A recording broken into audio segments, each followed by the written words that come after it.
I'm kind of mad because 2 Raw beat me to this video, but I'll make it anyway.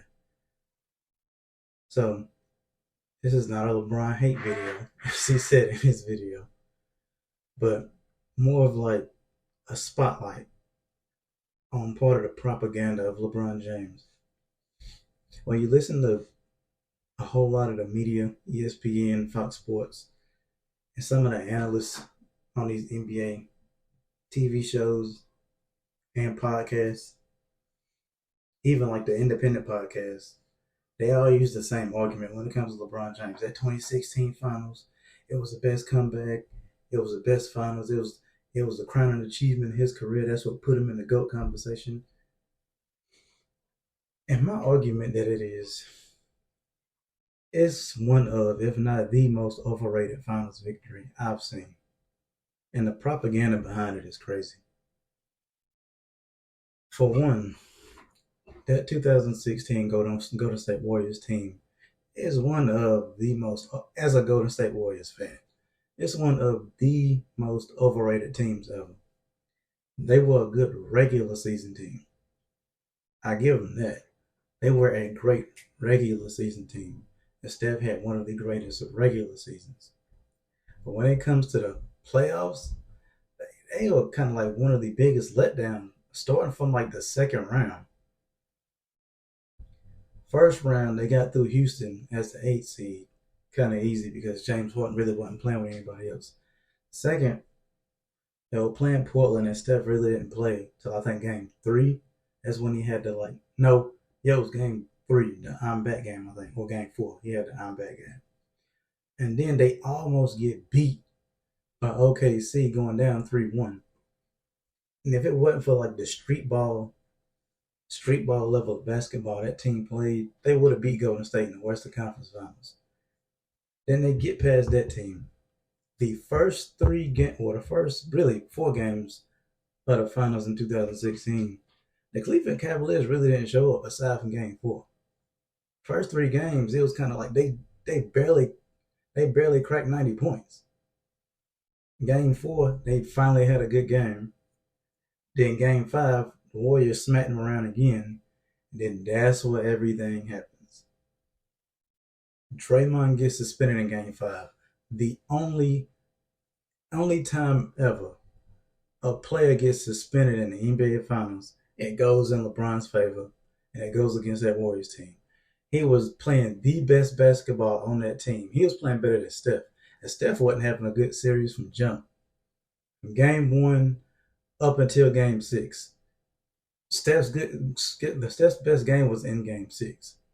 Draymond was outplaying him the entire series, all the way up until game 7. Steph's best game was game 6, and I think he had like 30 something points, but we'll get to that.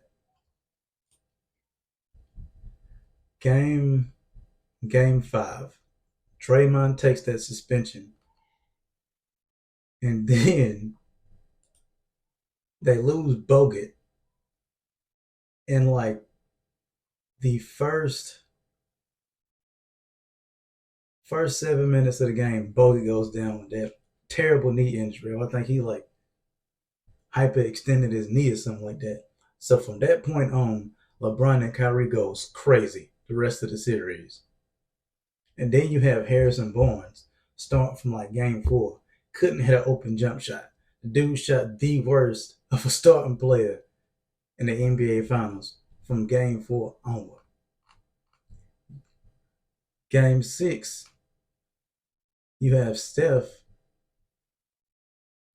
He starts to come alive in game 6, and it looked like he's going to start to make a comeback for the Warriors. He starts hitting his jumpers, starts heating up.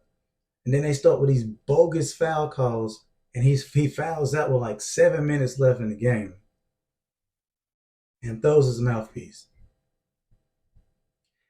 And from like game 5, 6, and 7, the Cleveland Cavaliers were allowed to play some of the most physical defense since like the 90s or the late 2000s.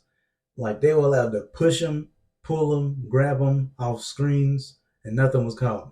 But in game 6, he was getting called for phantom calls on Kyrie. He stripped Kyrie at the top of the key for a breakaway layup. They called that in an instant. and gave him the ball back.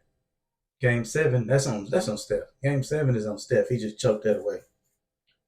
But it was so many things that had to go right for the Cleveland Cavaliers, and so many things that had to go wrong for Golden State for Cleveland to win that series. And for everybody, including LeBron, to keep championing that championship is like his crowning achievement. It's like, bro, it's like the weirdest championship ever in NBA Finals history. And I never understood the hoopla about it. Granted, it is Steph's worst playoff series ever. But it's like it really wasn't a great playoff series from LeBron because the first 3-4 games he really wasn't playing that well. It was when Andrew Bogut went down. That's when Cleveland started to play out of their minds, and the refs were allowed to swallow their whistles on the defensive side for the Cleveland Cavaliers because you had game 1, 2, 3, and 4. Cleveland only cracked 100 points one time. Then after that, it was hard for Golden State to crack 100 points.